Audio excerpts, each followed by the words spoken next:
বাবা আমরা না দেখলে বিশ্বাস করো বাবা না। পরে কি যে শেরি ব্রিজের কাছে নিয়ে হ্যাঁ মোস্তফা নিয়ে গেছে, নাসিরে নিয়ে গেছে, কামরুজ্জামানও গেছে।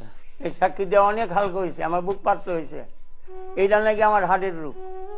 যতদিন পর্যন্ত এই সাক্ষীটা না দিবার পাইছি না, আমি ইচ্ছা করে আসি নাই। আমি প্রথম এই সুরেন শাহ মোহনের সঙ্গে আমরা যাবার ধরছিলাম গা ইন্ডিয়া, গাড়ি আটকা দিল বাজত খিলা, পরে গাড়ি ঘুরাই দিল, পরে রাত্রে মিটিং করে টিয়া পয়সা দিয়ে কামরুজ্জামানের সঙ্গে মিললে পরে গেছে গা। আমি যাবার পাই নাই, আমি যাবার পাই নাই। আমার দুঃখ এইটাই, কামরুজ্জামান আমার ভবিষ্যৎটা নষ্ট করছে। শেখ সাহেবের কথাই আমি ট্রেনিং দিছি 3টা মাস, হাফ প্যান্ট আর গেঞ্জি দিছি খালি এই কলেজ মাঠে, বয়েজ কলেজ মাঠে। আমার ভবিষ্যৎটা নষ্ট করে দিছে। কিন্তু যদি আমি না থাকতাম, আমার কোন আমি জায়গা পাইছি না। আমার পোলাবানের আমার কাছে খুব মানে ঘৃণার চোখে দেখছে গ্রামবাসী।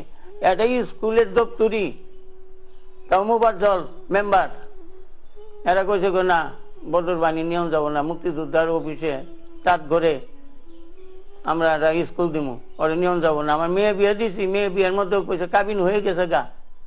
তারপরে বলছে যে বদর বাহিনী মেয়ের বিয়ে করাইলে আর মেয়ে পাইছিল না।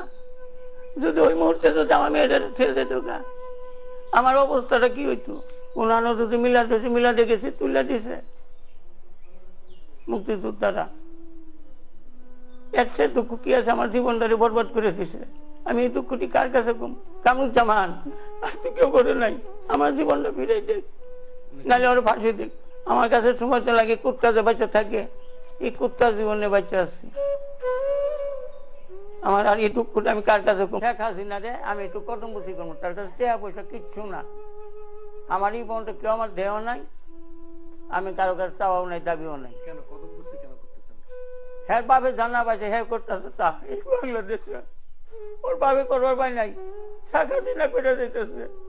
যার জন্য ওর আমি একটু খালি সালাম করবো, তার কাছে টাকা পয়সাও চাবো না, সালামটা করে সোজা আয় করবো। কিন্তু এওটা আমার পারমিশন দিতেছে না। আর একটা আক্ষেপ, যেদিনকে ফাঁসি দিব, ফাঁসি কাজটা দেখে ওই মুহূর্তে যদি আমি কোনো মিথ্যা কথা করে থাকি, ওই মুহূর্তে আমার বাল বাচ্চার শ্রদ্ধা যেন আমার আল্লাহ গায়েব করে দেয়। আমি যদি কোনো একটু মিথ্যা কথা করে থাকি এই কামরুজ্জামানের জন্য, আমার আর কোনো চাওয়া পাওয়ার নাই।